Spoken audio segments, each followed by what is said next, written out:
Now, 44 years later, that platform was set in 1976, and that's the sacrifice many of them made. And let me reiterate, there was nothing to do with race.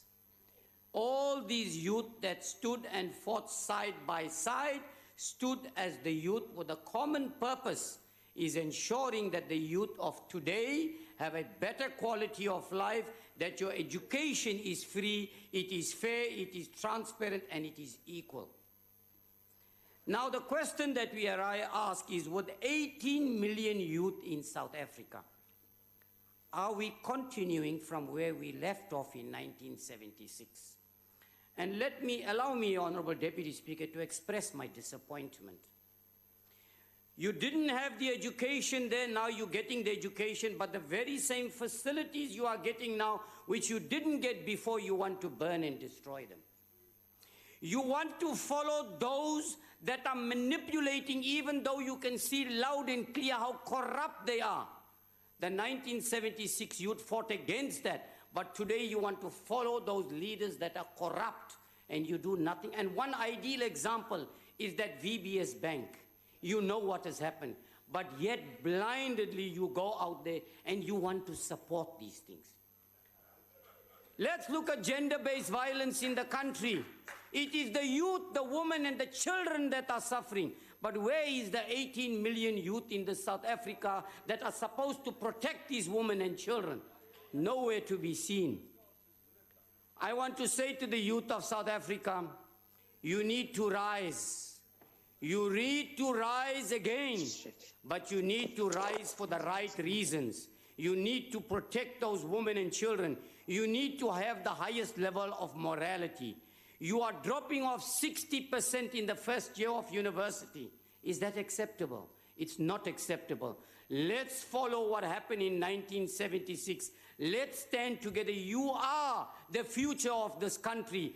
Do not allow politicians and political parties to divide you on race. Those that divide you on race are helpless and have got nothing to offer you. Because in this country before, it was all races that stood together. Yes, indeed, even blacks oppressed the blacks. Let us not run away from that, and let us admit that. Let us come together as the united nation. Let's try and defend and protect the poorest of the poor. Thank you very much. Honorable One Kaiser. seat.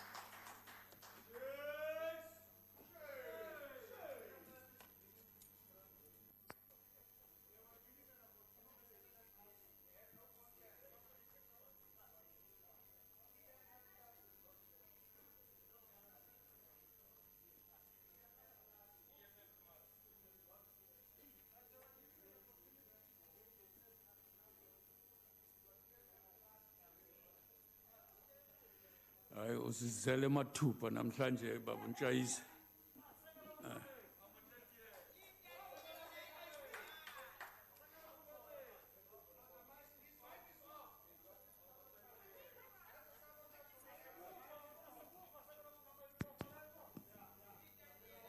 Is it correct now? Yeah. Sure. Thank you very much, Deputy Speaker. I think, Honorable Mashaule, Honorable members in the front benches here, these front benches are having a wrong influence on you. Keep calm, please. the Deputy Speaker, the formation of AIC cannot be combated now, breaking away of Lucifer from God. In other words, now we still claim heroes like Tate Mandela and others because we're part and parcel of ANC before. Deputy Speaker, I think it is never late now because I want to convey condolences to families of all those who lost their young ones during this COVID-19, and also to the family of Honorable Dora Dlamini and our Deputy Chief Whip who lost her uncle, Doris. Deputy Speaker, we would like to see the role that should be played by our youth of today, 2020. We saw the contribution that was made by the 1976 youth towards the freedom of this country. Now we need economic freedom, something now that should be done by our youth of today. We also want to see our youth fighting against the spread of COVID-19. They should be actively involved in fighting the spread of this disease. In order to fight, you should have a firm purpose and a mission so that you can achieve what you want to achieve. Our youth still have power to take South Africa forward together with the government and, of course, everyone getting involved. Our youth must take center stage during this time of COVID-19 and contribute to the growth of economy and save the lives of people. That is possible, Deputy Speaker. We are just making a special appeal to our youth today to refrain from the abuse of alcohol. They should also do away with the tendency of beating up and killing their loved ones. If they can't love, they should call it a day and have nothing to do with love relationship. Our youth should organize themselves into relevant structures with accountability, determination, and tolerance, so that now we can fight these challenges that are facing our country. They should get involved in structures that should fight against the gender-based violence. They should guard against the social ills and fight the collapse of our economy. Thank you very much, Deputy Speaker. Yes, yes. Honorable Abrams.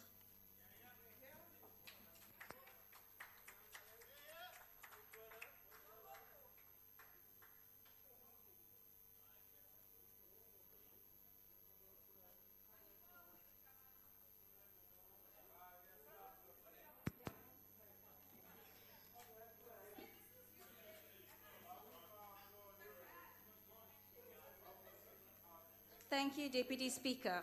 Parliament's youth debate theme this year is about growing South Africa together. But how do we grow when our soil is toxic, women and children unable to blossom? We wake up in South Africa anxious and afraid for our future, afraid of waking up unemployed, afraid of raising a child in South Africa, more so a girl child. We could lock our doors and stay inside, protected from the invisible threat of COVID-19. But locked doors can't keep us safe when the threat is already inside. This feeling of fear and anxiety makes sense when South Africa ranks one of the most dangerous countries in the world, where some men rape and murder women and children. ANC youth policies and programs are failing. Youth are still turning to violence for the answer, to suicide for the answer, to drugs and gangsterism for the answer, to blessers for the answer. We can understand why, because in South Africa, it seems a diploma does not pay, crime and corruption does. Young people, are you still waiting for your SASSA 350 grant? Did your clinic run out of contraceptives 3 months ago? Are your younger siblings hungry because this ANC government refuses to open school feeding programs as well as ECD centers? Are you exposed to predators walking free out of prison on parole or presidential pardon? The argument that politics does not affect you is dead. We should not continue to inherit the sin of our father. This ANC government is paralyzed by its own infightings and incapabilities. Promises will remain empty. The Western Cape government has appointed the very first Children's Commissioner in South Africa to directly engage young people, a function every province must have. 1.2 million meals served by school feeding programs during lockdown in the Western Cape. 1 billion rand made available to fight crime where SAPS is failing. The DA understands that we cannot pursue opportunities if we cannot move freely and without fear in society. Drakensberg municipality has already implemented food e-vouchers, while ANC ministers, like Minister Zulu, still finds herself surprised that COVID-19 is devastating the poor. In South Africa, young people make up almost 35% of this country's population.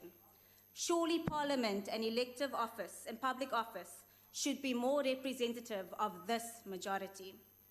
Young people, your constitutional right to vote and seek elective office is how you become active citizens in setting a social climate free of violence, free of fear, conducive for our own successes. The youth hustle does indeed continue. Thank you. Honorable Masiko. Thank you very much, Honorable Deputy Speaker. It is an honor and a privilege for me to participate in this youth debate, as yesterday we marked 44 years since the Soweto Student Uprising that took place on the 16th of June, 1976. June 16 is a day that ushered decisive turning points in the liberation struggle in South Africa. Today, we stand in this very parliament as young people, National Congress, owing to the sacrifices and contributions made by the gallant fighters and patriots on whose shoulders we stand. They made it possible for us to live the dream of freedom for which they themselves paid the ultimate price. As we honor the memory and salute the 1976 generation, we rededicate ourselves to achieving the goals they sacrificed so much for. In further commemorating their sacrifice, we must remain fully cognizant of the fact that June 16 generation was diverse in character and in content. We must acknowledge the critical role played by young women of the 1976 generation in the fight against white supremacist education. Honorable Deputy Speaker, today we remember the names and identities of young women who seldom ever appear even when victims of the 16 June massacre are evoked in public dialogues. We remember the female students who were shot and killed at various places around Soweto when the uprising began, whose identity remain a mystery till today. We raise our revolutionary fist in honor of Hamina Loraka, a young woman who on 17 June 1976 was shot dead in Diepkloof. Her name, like many other young women who died, is unknown. We raise our revolutionary fist to the young woman Antoinette Sithole, who is seen in the famous image of photographer Sam Zima, known to many as the sister to Hector Peterson. Antoinette Sithole, like many other young nameless women, made a conscious decision to protest on the day. We again raise our revolutionary fist and afford historical importance to Sibongile Makhabela, the only woman who was an executive member of the Soweto Student Representative Council and General Secretary of the South African Student Movement that planned and organized the 16 June uprising. Makhabela, like many others, is least spoken about and relatively less known. Through the young people of South Africa, their contributions and sacrifices for the Liberation Project will be registered in our collective national consciousness and memory. In keeping with the vision of 1976 generation, I can state without any fear of contradiction that, as a country and government, we have registered significant progress in the promotion of youth empowerment and gender equality. An array of measures introduced since 1994 to promote youth empowerment and uphold gender equality have drastically improved the position and conditions of youth and women in our country. Today, young people occupy influential positions in government and the private sector and play an important role in decision-making processes. The living conditions of the majority of ordinary youth have undergone significant qualitative changes. We are encouraged by this development. We do, however, believe that more still needs to be done. Honorable Deputy Speaker, the ANC Constitution articulates non-sexist policies that have deeply influenced the Constitution of the Republic. The entrenched Bill of Rights extends to all the people the right to equality before the law, the right to human dignity, life, and the right to freedom and security.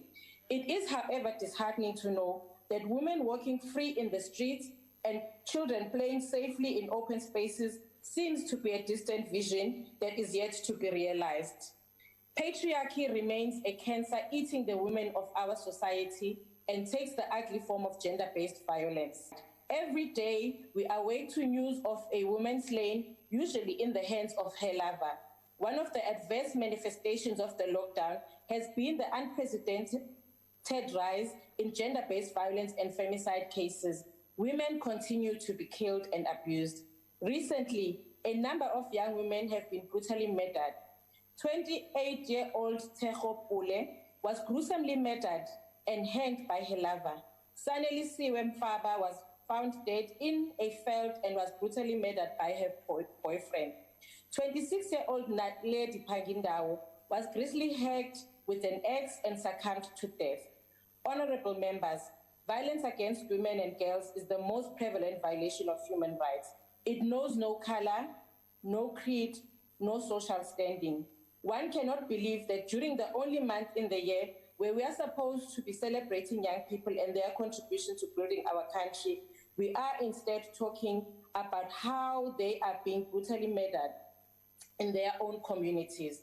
The violence against women and children needs to stop. We welcome government's expression to amend the Domestic Violence Act to better protect gender-based violence victims and Sexual Offences Act to broaden the categories of sex offenders and passing of laws that will tighten bail for gender-based violence and sex offenders.